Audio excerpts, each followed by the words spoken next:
Welcome to Guide Guru. We hope this video helps. You start by preparing both phones. Open Zapya on Android and iPhone right now. Make sure Wi-Fi and location are enabled. This allows Zapya to create or find a hotspot. Keep both devices unlocked and within 1 to 2 meters so discovery is reliable. On Android, tap Send, and on iPhone, tap Receive. This initiates the link process.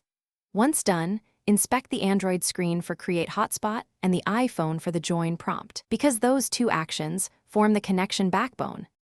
Now establish the direct link. On Android, choose Create Hotspot so Zapya becomes the local host. Wait until a hotspot name appears in the Android Zapya interface.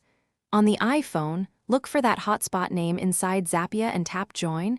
You may be asked to allow the local network. Accept it. Once connected, both apps show device icons and a ready state. Make sure to accept any transfer permissions. This is why Zapya uses a temporary hotspot and local permissions for faster file exchange. To finish, select Files on Android and tap Send, then on the iPhone tap Accept when the transfer prompt appears. Transfers happen over the local hotspot, so speeds are fast. Watch progress bars for each file. If an item fails, use Retry. Often toggling Wi-Fi or recreating the hotspot fixes transient issues. As a key troubleshooting tip, restart the Zapya app on both devices and recreate the connection if discovery fails. This clears stale permissions and forces. Thanks for watching. Consider subscribing if we helped you today.